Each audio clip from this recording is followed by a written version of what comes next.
Hello everyone, welcome to Ramanujan classes. हमने series की start percentage chapter से की थी और पहले लेक्चर में हमने जो लास्ट क्वेश्चन देखा था वो इनकम और एक्सपेंडिचर वाला था। अब उसी सीरीज को कंटिन्यू करते हुए नेक्स्ट टाइप पे आते हैं। अगला क्वेश्चन है, if a farmer has some hens and some dogs, if he count heads he get 200 and if he count legs he get 560। Find the number of dogs and hens. Question में कह रहा है कि एक किसान के पास कुछ मुर्गियां तथा कुछ कुत्ते हैं। अगर वो उन जानवरों के सिर काउंट करता है तो उसको 200 मिलते हैं, और अगर वो पैर काउंट करता है तो उसकी संख्या मिलती है 560। अलग अलग जानवरों की संख्या बतानी है। ये सवाल जो है 2014 सीजीएल मेंस में आया है। डायरेक्ट एज इट इज सवाल पूछा गया था। आइए देखते हैं इसको कैसे करते हैं। देखो, इस टाइप के क्वेश्चन पे हम क्या करते हैं, एक तरफ डॉग लिख लिया, एक तरफ हैन लिख लिया। उसके बाद हमको पता है डॉग की लेग्स कितनी होती है। देखो, सिर तो डॉग के भी दो एक होता है और हैन का भी एक होता है, तो इसलिए हम बात करेंगे लेग्स की। तो डॉग की लेग्स कितनी होती है, 4, और हैन की लेग्स कितनी होती हैं, 2। ठीक है।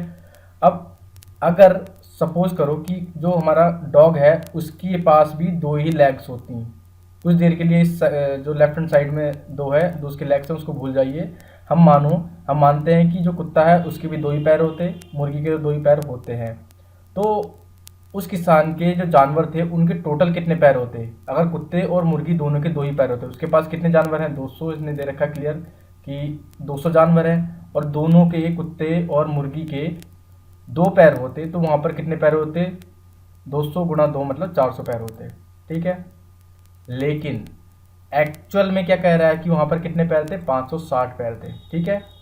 तो अगर 2 पैर होते और जो रियल में 560 पैर हैं, तो कितने पैर एक्स्ट्रा हो रहे हैं इस केस में? हम निकालेंगे 560 माइनस 400, 160 पैर एक्स्ट्रा हो रहे हैं। ठीक है। अब एक बार को जरा सोचो, ये 160 पैर हैं, ये एक्स्ट्रा क्यों हो रहे हैं? क्यों?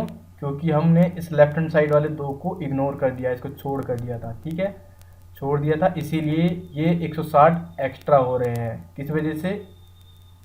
इस पेयर ऑफ लेग्स की वजह से। इस पेयर ऑफ लेग की वजह से ये 160 पैर एक्स्ट्रा हो रहे हैं।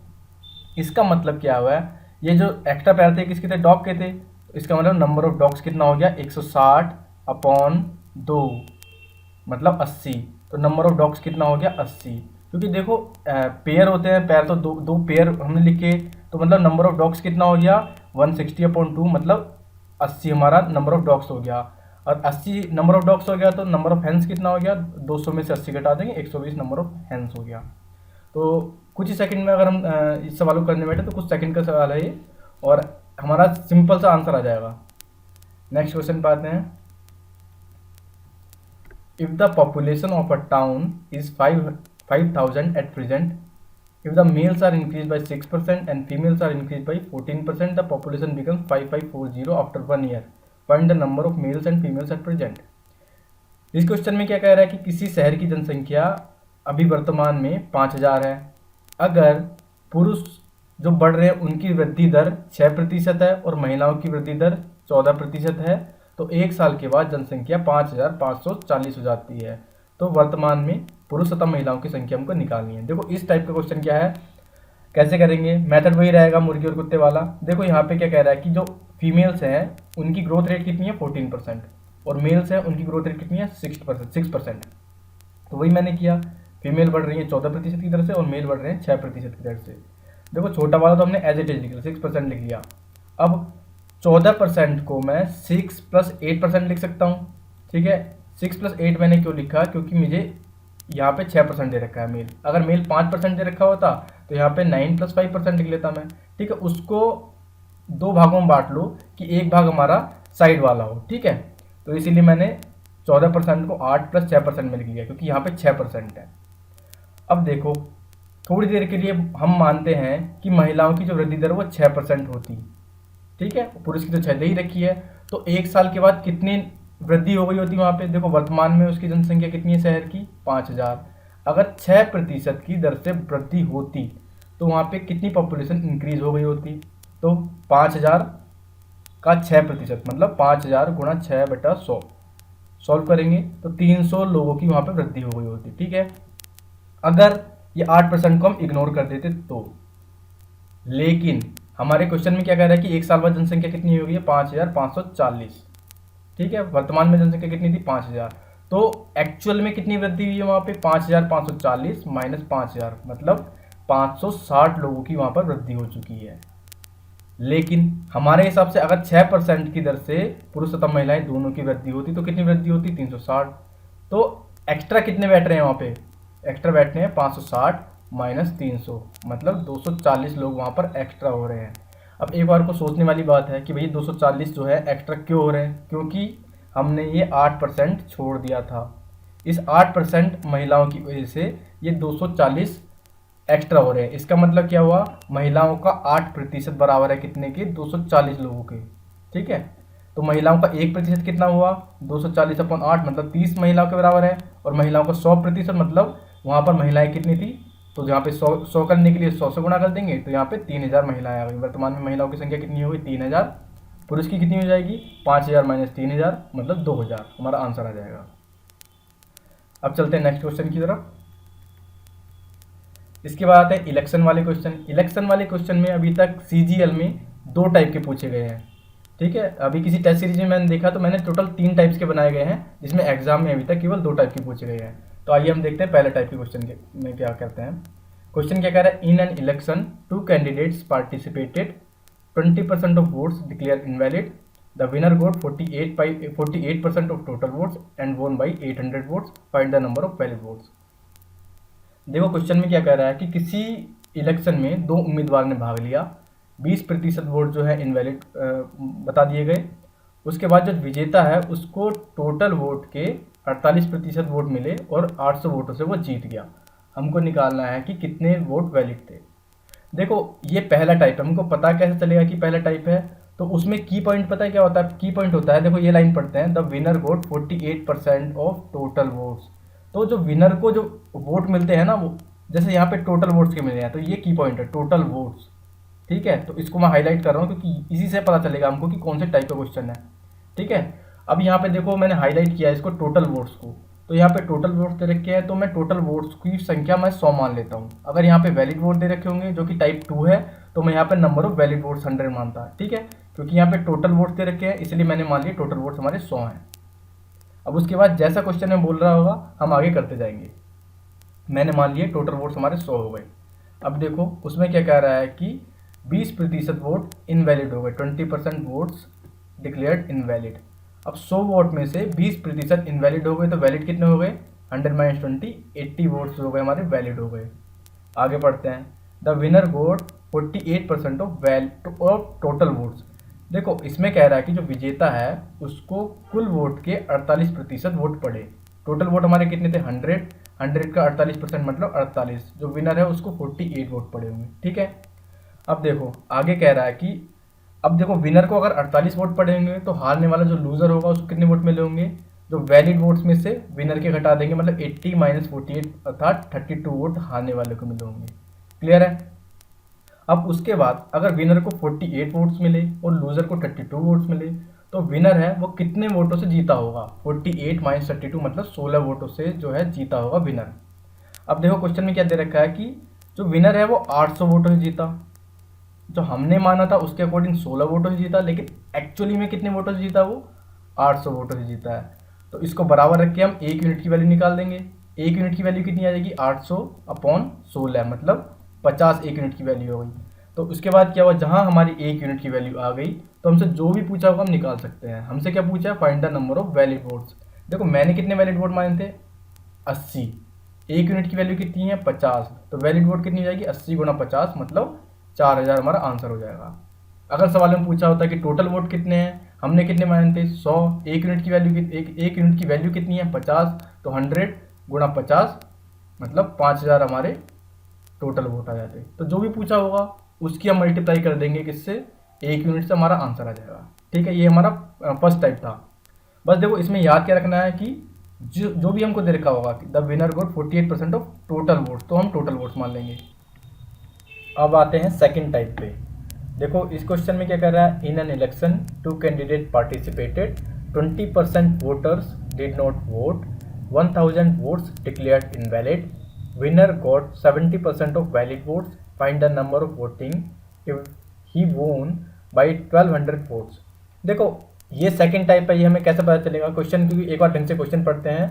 क्वेश्चन में कह रहा है किसी इलेक्शन में 2 उम्मीदवारों ने भाग लिया, 20% लोगों ने वोट नहीं दिया, 1000 वोट जो है इनवैलिड हो गए। उसके बाद विनर को जो वैलिड वोट्स हैं उसका 70% वो मतदान प्राप्त हुआ और वो 1200 वोटों से जीत गया। तो हमको निकालनी है कि कितनी वोट पड़े।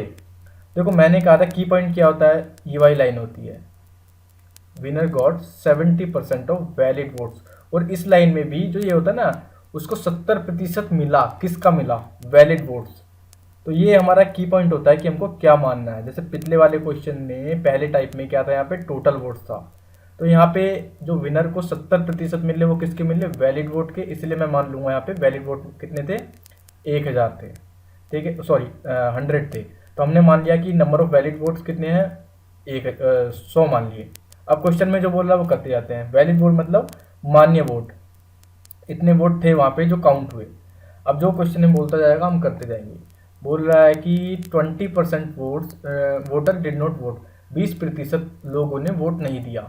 अब देखो कुछ लोगों ने वोट नहीं दिया होगा 20%, हमने तो वैलिड माने हैं ना, तो हम इसमें काउंट नहीं करेंगे, इसलिए इसको अलग रख लिया। आगे बढ़ते हैं। 1000 वोट्स जो हैं इनवैलिड हो गए, हमने वैलिड माने हैं तो हमको 1000 से ही फिलहाल कोई मतलब नहीं है। आगे बढ़ो। उसके बाद क्या बोल रहा है कि जो विजेता है उसको वैलिड वोट के 70% वोट मिले। हमने माने हैं वैलिड वोट कितने, 100, तो जो विनर है उसको कितने मिलेंगे, 100 का 70% मतलब 70 वोट मिले होंगे, ठीक है। अगर जीतने वाले को 70 वोट मिले होंगे तो हारने वाले को कितने मिले होंगे, 100 - 70 मतलब 30 वोट मिले होंगे हारने वाले को। अब देखो जीतने वाले को 70 मिले और हारने वाले को 30 मिले, तो जो जीतने वाला है वो कितने वोटों से जीता होगा, 70 - 30 मतलब 40 वोटों से वो जीता होगा। अब देखो लेकिन क्वेश्चन में क्या दे रखा है कि वो जो विजेता है वो 1200 वोटों से जीता है। हमारे हिसाब से जो हमने माना है उस हिसाब से कितने वोटों से जीता है, 40 वोटों से। लेकिन अकॉर्डिंग टू क्वेश्चन वो कितने एक्चुअल में कितने वोटों से जीता है, 1200 वोटों से। तो यहाँ से हम 1 यूनिट की वैल्यू निकाल सकते हैं। 1 यूनिट की वैल्यू कितनी हो जाएगी, 1200/40, मतलब 1 यूनिट की वैल्यू हो गई 30। अब देखो मैंने हर बार कहा है कि जहाँ पे हमारी 1 यूनिट की वैल्यू आ गई तो हमसे जो भी क्वेश्चन में पूछा होगा हम निकाल सकते हैं। देखो क्वेश्चन में क्या पूछा है, find the number of voting, ठीक है, लेकिन हमने माना क्या है, वैलिड वोट्स माने हैं। तो मैं यहाँ से सबसे पहले नंबर ऑफ वैलिड वोट्स निकाल सकता हूँ। तो नंबर ऑफ वैलिड वोट्स कितने हो गए, मैंने माने थे 100, 1 यूनिट की वैल्यू है 30, तो नंबर ऑफ वैलिड वोट्स हो गए 30 × 100 मतलब 3000 वोट्स हमारे वैलिड थे, ठीक है, नंबर ऑफ वैलिड वोट हो गए। लेकिन हमको निकालना है कि टोटल वोट कितने थे। अगर क्वेश्चन में पूछा होता कि वैलिड वोट की संख्या बताओ तो हमारा 3000 आंसर हो जाता, लेकिन सवाल में पूछा है कि कुल वोट कितने थे। आगे बढ़ते हैं। देखो उसने दिया है कि 1000 जो वोट थे वो इनवैलिड थे, ठीक है। तो अब हम यहाँ से निकाल सकते हैं कि कितने वोट एक्चुअल में पड़े होंगे, चाहे वो सही पड़े हों, चाहे वो वैलिड हों, चाहे वो इनवैलिड हों। देखो 3000 तो वैलिड थे हमारे और 1000 इनवैलिड है, तो कुल मिला के 4000 वोट हमारे मतदान में पड़े होंगे। ये बात क्लियर हो गई, ठीक है। आगे बढ़ते हैं। और उसने एक बात और कही है कि 20% लोगों ने वोट ही नहीं दिया, ठीक है। देखो 20% लोगों ने वोट ही नहीं दिया। हमको पता है फ्रैक्शनल मेथड के से क्या होता है, 20% किसके बराबर होता है, 1/5 के। इसका मतलब क्या होता है, 5 का 20% कितना है, 1। तो इसका मतलब ये हुआ कि अगर कुल वोट 5 थे ना, तो 5 में से एक लोगों ने वोट नहीं दिया। मतलब कितने लोगों ने वोट दिया, 4 लोगों ने वोट दिया। हमारे हिसाब से कितने लोगों ने वोट दिया, 4000 लोगों ने वोट दिया। फिर यहाँ से 1 यूनिट की वैल्यू आ सकती है मेरी, 4000/4, कुल मिला के 1000 मेरी आ गई 1 यूनिट की वैल्यू। मुझे निकालना है कि टोटल वोट, मैंने टोटल वोट कितने माने थे, अगर कुल वोट कितने थे, 5 वोट थे, ठीक है। 1 यूनिट की वैल्यू 1000, तो कुल वोट टोटल वोट्स कितने हो गए, 5 × 1000 मतलब 5000 हमारा आंसर आ गया। ये सेकेंड टाइप था, ठीक है। लेकिन अगर क्वेश्चन में पूछा होता कि नंबर ऑफ वैलिड वोट्स कितने थे, तो हमारा सीधे यहाँ पे 3000 आंसर आ गया था। अब आते हैं तीसरे और लास्ट टाइप पे, इलेक्शन वाले टाइप पे। ये अभी तीसरा टाइप जो अभी तक एग्जाम में पूछा नहीं गया है, लेकिन किसी टेस्ट सीरीज में मैंने देखा था तो मैंने इसमें डाल दिया है। ये सबसे टिपिकल है, अभी तक एग्जाम में नहीं पूछा, लेकिन अगर क्या पता फ्यूचर में पूछ ले तो हम इसको भी देख लेते हैं। देखो इसमें क्या कह रहा है, in an election 2 candidates participated, 10% voters did not vote, 60 vote declared invalid. Winner got 47% of voting list and won by 308 votes. Find the number of voting list. देखो इसमें क्या बोल रहा है कि पहले हम वही की पॉइंट पकड़ते हैं। क्या बोल रहा है? Winner got 47% of voting list. ठीक है, यहाँ पे वोटिंग लिस्ट की पॉइंट हमारा कीवर्ड है यहाँ पे, तो हम मान लेंगे नंबर ऑफ वोटिंग लिस्ट कितनी थी हमारी, 100 थी। अगर यहाँ पे टोटल वोट्स दे रखा हो तो टोटल वोट्स मान लो, वैलिड वोट्स दे रखा हो तो वैलिड वोट्स मान लो। यहाँ पे वोटिंग लिस्ट दे रखी है तो मैंने मान लिया 100 थी। अब जो जो क्वेश्चन में बोलता रहेगा हम करते रहेंगे। देखो इसमें क्या कह रहा है कि 10% वोटर्स डिड नॉट वोट, मतलब 100 हमारे टोटल वोट थे, उसमें से 10% लोगों ने वोट नहीं दिया। तो कितने लोगों ने वोट दिया होगा? 100 का 10% मतलब 10 वोट नहीं दिए, तो 90 लोगों ने वोट दिया होगा। ठीक है, आगे बढ़ते हैं। उसके बाद ये कह रहा है कि 60 वोट्स डिक्लेयर्ड इनवैलिड। देखो यहाँ पे थोड़ी गलती होने की संभावना हो जाती है, मैं बताता हूँ क्यों, मैं क्लियर करता हूँ। वोट कितने पड़े? 90। अब उसके आगे बोल रहा है कि 60 वोट जो है वो इनवैलिड हो गए। तो कायदे में क्या है, मुझे यहाँ से 60 घटा देने चाहिए, तो मतलब 30 वोट हमारे वैलिड हुए। लेकिन नहीं, क्योंकि देखो ये मैंने माना है, मैंने 100 माना है ना, और ये दे रखी है रियल वैल्यू 60। अगर यहाँ परसेंटेज में दे रखा होता तो मैं परसेंटेज निकाल लेता, 100 का परसेंट निकाल के कोई दिक्कत नहीं होती। लेकिन यहाँ पर रियल वैल्यू दे रखी कि एक्चुअल 60 वोट थे वो इनवैलिड हो गए, तो इसीलिए मैं इस 60 को डायरेक्टली 90 में से नहीं घटा सकता। ठीक है, नहीं घटा सकता तो कोई बात नहीं, इसको थोड़ा साइड में लिख लिया, आगे देखेंगे क्या करना है इसका, और हम आगे बढ़ गए। उसके बाद क्या बोल रहा है सवाल में, winner got 47% of voting list. देखो वोटिंग लिस्ट मैंने कितनी मानी है, 100, तो विनर को कितने मिले होंगे, 100 का 47%, मतलब 47 वोट हमको मिले होंगे विनर को। ठीक है, अब जब विनर को 47 वोट मिले तो हारने वाले को कितने वोट मिले होंगे, 90 माइनस 47, 43 वोट हमारे हारने वाले को मिले होंगे। ठीक है, अब जो जीतने वाला है वो कितने वोटों से जीता होगा, 47 माइनस 43, 4 वोटों से वो जीता। लेकिन क्वेश्चन में क्या कह रहा है कि वो 308 वोटों से जीता होगा। ठीक है, तो मैं 4 को 308 के बराबर लिख सकता हूँ। लेकिन यहाँ पे थोड़ा रुको, हमने ये जो 60 वोट थे जो हमने छोड़ दिए थे उसको अब हम यहाँ पे घटाएंगे। ठीक है, तो 308 माइनस 60 मतलब 248 लिख लेंगे यहाँ पे। मेरे हिसाब से क्या था, 4 था, तो 4 को 248 के इक्विवेलेंट रख के हम 1 यूनिट की वैल्यू निकाल लेंगे। सॉल्व करेंगे आप 62 1 यूनिट की वैल्यू हो जाएगी। ठीक है, अब बस जहाँ पे हमारी 1 यूनिट की वैल्यू आ गई, जो कहेगा हम निकाल सकते हैं। निकालना क्या है, find the number of voting list. Voting list मैंने 100 मानी थी, 1 यूनिट की वैल्यू 62 है, तो 62 इंटू 100, 6200 हमारा आंसर आ गया। देखो इस टाइप में हमेशा ध्यान रखना है कि यहाँ पर मैं 90 में से नहीं घटा सकता हूँ 60 को, क्योंकि ये रियल वैल्यू है और ये मैंने माना है। परसेंटेज में दे रखा हो तो मैं डायरेक्टली घटा देता। और ध्यान रखना इस 60 को साइड में लिख लेना ताकि इसको तुम छोड़ ना दो। यहाँ पे इस 60 को लास्ट में आके घटाएंगे हम। ठीक है, 308 में से घटा के वहाँ से हम 1 यूनिट की वैल्यू निकाल लेंगे। तो इलेक्शन में 3 टाइप के क्वेश्चन होते हैं, तीनों मैंने कवर करा दिए। अब हम आगे बढ़ते हैं अगले टाइप पे। अगला टाइप होता है सक्सेसिव इंक्रीज। सक्सेसिव इंक्रीज क्या होता है कि जैसे जब हम किसी शोरूम में जाते हैं सेल के टाइम में, तो वहाँ पे लिखा होता है 50+50 का डिस्काउंट दे रखा हो। तो सबके दिमाग में आ सकता है यार 50+50 तो 100% होता है, तो फ्री में चीज़ मिल रही है, लेकिन ऐसा नहीं होता है। 50+50 का मतलब यहाँ पर क्या होता है, पहले जैसे कोई वस्तु है उस पर उसका मार्क प्राइस कितना है, 100 रुपये लिखा है, तो पहले उस पर 50% का डिस्काउंट देंगे, मतलब 100 रुपये की चीज़ मुझे 50 रुपये में मिल जाएगी। फिर अब उस 50 पर 50% डिस्काउंट मतलब 25 रुपये मिलेगी। इसका मतलब क्या हो, ओवरऑल 100 रुपये की चीज़ मुझे 25 रुपये में मिल जाएगी। तो इसको बोलते हैं हम सक्सेसिव इंक्रीज या सक्सेसिव डिक्रीज। तो इस पे बेस्ड क्वेश्चन आएंगे तो कैसे सॉल्व करेंगे। तो पहले देखते हैं इसका डायरेक्ट फॉर्मूला होता है सक्सेसिव इंक्रीज का फॉर्मूला क्या होता है, x plus y minus x into y upon 100। ये फॉर्मूला आप याद कर लेंगे, डायरेक्ट x और y की वैल्यू रख के आंसर निकाल देंगे। जैसे क्वेश्चन में आया है कि 20% प्लस 10% का इक्विवेलेंट निकालना है हमको। सीधी सी बात है, x की वैल्यू 20 है, y की वैल्यू 10 है, और निकाल सकते हैं डायरेक्ट। फॉर्मूले में रख दो x plus y minus x into y upon 100। अब सॉल्व करेंगे 28% आंसर आ जाएगा। ठीक है, वही चीज़ मैं कह रहा हूँ, जैसे देखने में तो लग रहा है 20+1 मतलब 30 होना चाहिए, लेकिन 30 नहीं होता वो। ये सक्सेसिव इंक्रीज या सक्सेसिव डिक्रीज की बात कर रहे हैं, तो फॉर्मूला लगेगा x plus y minus x y upon 100 equivalent होगा 28%। ठीक है, जैसे अगर डायरेक्टली क्वेश्चन में कई बार आया है प्रीलिम्स में कि 20% प्लस 10% का इक्विवेलेंट निकालना है, तो हम सीधे फॉर्मूले में रखकर निकाल लेंगे। लेकिन अगर क्वेश्चन में जैसे रियल वैल्यू ना दी हो, जैसे पूर्णांक में ना दिया हो, 20%, 10% ना दिया हो, पूर्णांक में ना देकर फ्रैक्शंस में दे रखा हो, जैसे 9 से 1/11%, 11 से 1/9% और 37.5% का इक्विवेलेंट कितना होगा, तो उसके लिए हम अगर फॉर्मूला यूज़ करेंगे निकल तो जाएगा, लेकिन कैलकुलेशन इतनी लेंदी और टफ हो जाएगी कि लगभग गलती हो जाएगा। तो उसके लिए हम कैसे करेंगे, उसके लिए हम अपना फ्रैक्शनल मेथड यूज़ करेंगे। जैसे पहले 9 से 1/11 का इक्विवेलेंट कितना होता है, 1/11 होता है, 11 से 1/9 का होता है 1/9, 37.5 का 3/8। पहले हम इक्विवेलेंट में लिख लेंगे, उसके बाद हम अपना बेसिक कॉन्सेप्ट हमको पता ही है, 11 का 9 से 1/11 कितना होता है 1, ठीक है। उसी प्रकार 9 का 11 से 1/9% कितना होता है 1।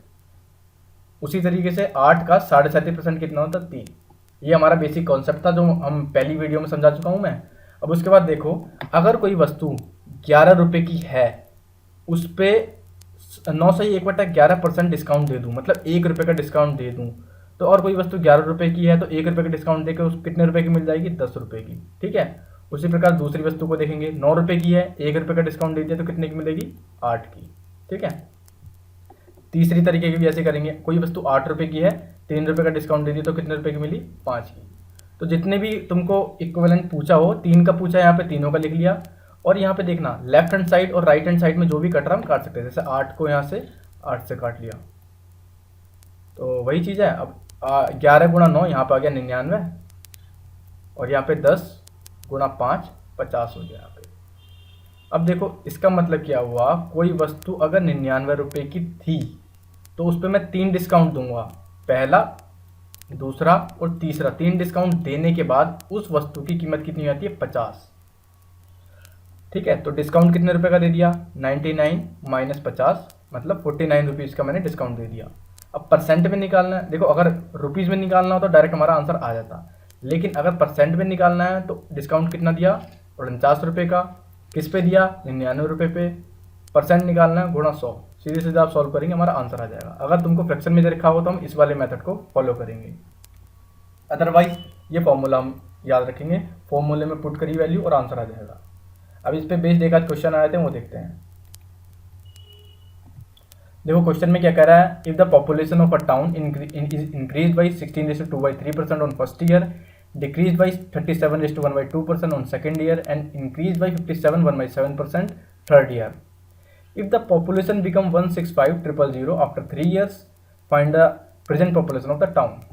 देखो इसमें क्या करना है, सिंपल सी बात है, उसमें जो भी बोल रहा है हम लिख लेते हैं। उसने पहले क्या बोला, पहले साल में 16 से ही 2/3% तुम्हारा इंक्रीज हुई है पॉपुलेशन, दूसरे साल में 37.5% डिक्रीज हुई है, तीसरे साल में 57 से 1/7% इंक्रीज हुई है। तो वही ये पहले इनको फ्रैक्शन में लिख लेंगे, 16 से 2/3 1/6 होता है, दूसरा 37.5% 3/8 होता है, तीसरा 57 से 1/4% 4/7 होता है। ध्यान रखना दूसरे साल वहाँ पे पॉपुलेशन में डिक्रीमेंट हुआ है, कम हुई है, ठीक है। देखो यहाँ पे लिखा हुआ है डिक्रीजेस, बाकी 2 साल बढ़ी है, कोई दिक्कत नहीं है। तो सिंपल सी बात है, अपना कॉन्सेप्ट पे लगाएंगे। पहले साल की बात करें, पहले साल अगर स्टार्टिंग में पॉपुलेशन 6 थी तो बाद में 1 बढ़ गई, मतलब 6 से 7 हो गई, क्लियर है। दूसरे साल की बात करते हैं, दूसरे साल में अगर स्टार्टिंग में पॉपुलेशन 8 थी तो दूसरे साल घटी है, तो 8 में से 3 घट जाएगी तो बची कितनी, 5, ठीक है। स्टार्टिंग में 8 थी तो लास्ट में दूसरे साल के लास्ट में 5 हो जाएगी। अब तीसरे साल की बात करें, तीसरे साल में अगर स्टार्टिंग में 7 थी तो एंड में 4 बढ़ गई, तो मतलब 7 से 11 हो गई, ठीक है।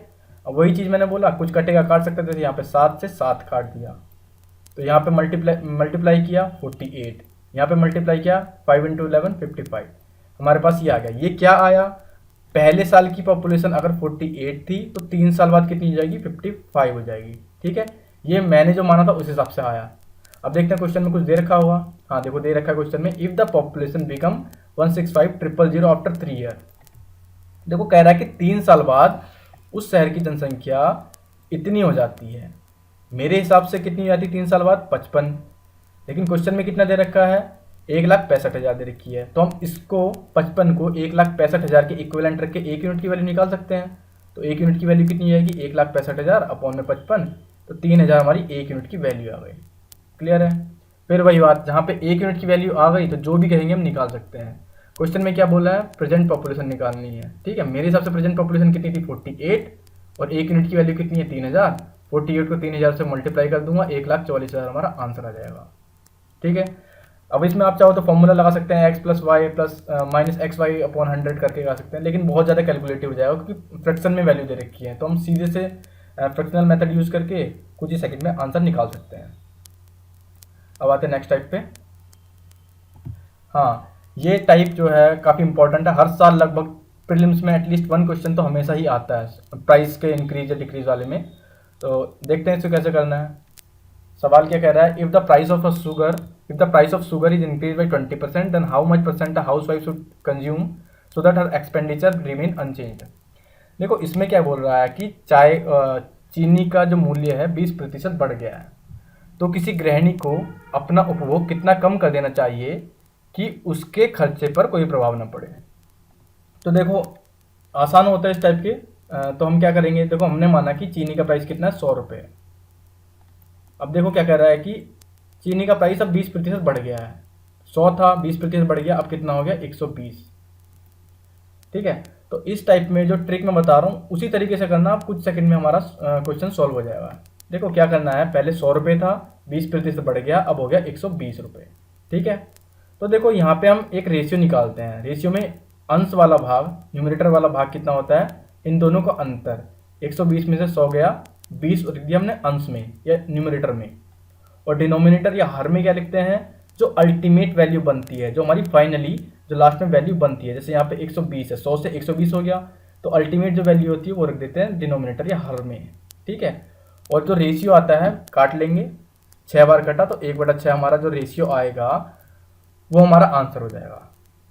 ठीक है, 1/6 किसके इक्वलेंट होता है, 16 से ही 2/3% के, ये हमारा आंसर आ गया। इस टाइप के क्वेश्चन है, सीधी सी बात है, ट्रिक है। दोनों का अंतर ऊपर रख लेंगे और जो अल्टीमेट वैल्यू बनेगी 120 वो नीचे रख लेंगे, हमारा आंसर आ जाएगा 1/6 किसके इक्वलेंट होता है, 16 से ही 2/3% के, हमारा आंसर आ गया। देखो इसको और ढंग से समझते हैं अगले इसी टाइप के अगले क्वेश्चन में। देखो इसमें क्या कह रहा है, if the price of sugar is increase by 30%, then how much kg a housewife should decrease her consumption so that her expenditure increase by 10% only if her original consumption is 65 kg। देखो इसको कैसे करते हैं, पहले जो मैंने बताया वैसे ही करते हैं। मैंने माना कि शुगर का प्राइस कितना है, 100 रुपये है। अब ये कह रहा है कि जिसका प्राइस है 30% बढ़ गया। ठीक है, पहले 100 रुपये था तो अब कितना हो गया 130। देखो पहले सवाल में क्या था कि जो गृहिणी थी वो अपना खर्चा बढ़ाना नहीं चाह रही थी, लेकिन इस सवाल में क्या कह रहा है कि वो 10% बढ़ा सकती है। मतलब अगर पहले वो 100 रुपये खर्च कर रही थी तो वो 110 रुपये खर्च कर सकती है। ठीक है, तो वही चीज़ है, पहले रेशियो निकालेंगे। अभी तक क्या था, मैं कह रहा था इन दोनों का अंतर, तो यहाँ पे ऊपर कितना बना 110 बना और नीचे 130 है, तो इन दोनों का अंतर अंश में आ जाएगा, न्यूमरेटर में आ जाएगा ऊपर, और डिनोमिनेटर में वही जो अल्टीमेट वैल्यू फाइनल वैल्यू होती है। अब कितनी है, चीनी का प्राइस कितना है 130, नीचे आ जाएगा 130। तो जो हमारा रेशियो निकलता है काट लेंगे, 0 से 0 काट दिया, तो जो हमारा रेशियो आया वो 2/13 का आया। ठीक है, अभी तक क्या था, अगर सवाल में ये पूछा होता कि कितने परसेंट उसको अपना कंजम्पशन कम कर देना चाहिए, 2/13 हमारा आंसर आ जाता। इसको परसेंट में कन्वर्ट करके हमारा आंसर आ जाता, लेकिन इसमें परसेंट में नहीं पूछा है, उसने केजी में पूछा है। तो अगर केजी में पूछेंगे तो हमेशा ध्यान रखना, इसको अच्छे से नोट करके रट देना। जो हमारा रेशियो आता है ना, तो उसमें जो अंश वाला पार्ट होता है, न्यूमरेटर वाला पार्ट होता है, वो रिप्रेजेंट करता है किसको, जो इंक्रीज या डिक्रीज पोर्शन होगा। ठीक है, मतलब अगर किसी वस्तु का प्राइस घटेगा तो ऑब्वियस सी बात है उसका जो कंजम्पशन है वो बढ़ेगा, तो इंक्रीज वाला बात आ जाएगी। और अगर किसी वस्तु का मूल्य घटेगा तो ऑब्वियस सी बात डिक्रीज हो जाएगा। तो जो इस तरीके से बढ़ता या घटता है ना कंजम्पशन, वो ऊपर वाले पार्ट को रिप्रेजेंट करता है, और जो नीचे वाला पार्ट होता है हर वाला डिनोमिनेटर वाला, वो रिप्रेजेंट करता है ओरिजिनल कंजम्पशन को, जो उसका वास्तविक उपभोग होता है। जैसे वो सपोज पहले इतने केजी यूज़ करती थी तो वो आता नीचे। ठीक है, तो भाई इसमें क्या करेंगे, तो हमारा रेशियो आ गया। मैंने कहा ऊपर वाला रिप्रेजेंट करता है इंक्रीज या डिक्रीज पोर्शन को, और नीचे वाला ओरिजिनल कंजम्पशन को। अब देखो क्वेश्चन में क्या कह रहा है, if our original consumption is 65 kg। सवाल में दे रखा है कि जो महिला है उसका जो वास्तविक उपभोग है घर का वो 65 kg है। मेरे हिसाब से कितना है, नीचे वाला, मैंने कहा था ओरिजिनल कंजम्पशन हमेशा नीचे वाला होता है, मेरे हिसाब से नीचे 13 kg है, लेकिन क्वेश्चन में कितना दे रखा है, 65 kg। तो इसको इक्वल करके मैं 1 यूनिट की वैल्यू निकाल सकता हूँ। ठीक है, तेरह इक्वलेंट है किसके, 65 के। यहाँ से 1 यूनिट की वैल्यू कितनी आ जाएगी, 65/13, मतलब 5 हमारी 1 यूनिट की वैल्यू आ गई। अब सवाल में क्या निकालना क्या है, then how much kg housewife should decrease. देखो कह रही है कि डिक्रीज पोर्शन निकालना है। मैंने हमेशा कहा है कि जो ऊपर वाला होता है इंक्रीज या डिक्रीज पोर्शन हो। ठीक है, मेरे हिसाब से कितना है, 2 है, 1 यूनिट की वैल्यू 5 है, तो 2 को 5 से गुणा करके हमारा आंसर आ जाएगा, मतलब 2 गुणा 5 10, हमारा 10 kg हमारा आंसर आ गया। तो इस टाइप का जो भी सवाल होगा, पहले हम उससे एक जो हमारा अनुपात निकाल लेंगे, रेशियो निकाल के, जो भी पूछा होगा हम निकाल सकते हैं। नेक्स्ट टाइप पे आते हैं हम। क्वेश्चन क्या कह रहा है, ये सवाल भी कभी कभी आ जाता है, a number is multiply two 3/5 instead of 5/3, find percentage error. देखो क्वेश्चन में क्या कह रहा है कि किसी नंबर को 3/5 से गुणा कर दिया, जबकि उसको गुणा किससे करना था, 5/3 से। तो निकालना है कि उसकी त्रुटि कितनी है, प्रतिशत त्रुटि कितनी है। कोई नहीं, इस सवाल में क्या करते हैं, देखो हमको गुणा करनी थी 5/3 से, लेकिन किसी ने कर दी गलती से, गुणा किससे कर दी, 3/5 से। तो इस टाइप के जो क्वेश्चंस होते हैं उसमें जो हर वाला भाग होता है ना, 3 हो गया यहाँ पे और यहाँ 5 हो गया, इनका एलसीएम ले लेते हैं और उसको हम वो संख्या मान लेते हैं। जैसे 5 और 3 का एलसीएम कितना हो गया, 15। हमने मान लिया कि वो संख्या है 15। ठीक है, अब देखो अगर वो संख्या 15 है तो हमको गुणा किससे करनी थी, 15 गुणा 5/3। हमारा आंसर कितना आना चाहिए था, काट लेंगे इसको तो 25 आएगा। हमको आना चाहिए था 25 आंसर, लेकिन उसने 15 को 3/5 से गुणा कर दी। उसका जो गलत आंसर है वो कितना है, 9। ठीक है, आना चाहिए था 25, उसने गलती करके कितना कर दिया, 9।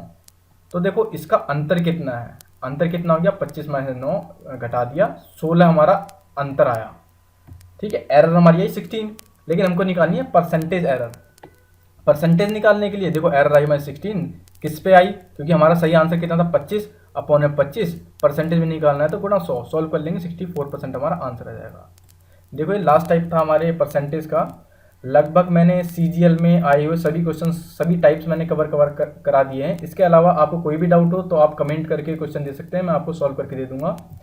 और एक बात और ध्यान रखना, जो क्वेश्चंस उठाए हैं ना इस सीरीज में, वो सारे मैंने सीजीएल या सीएचएसएल एसएससी किसी भी एग्जाम में आए हुए सवाल ही उठाए हैं।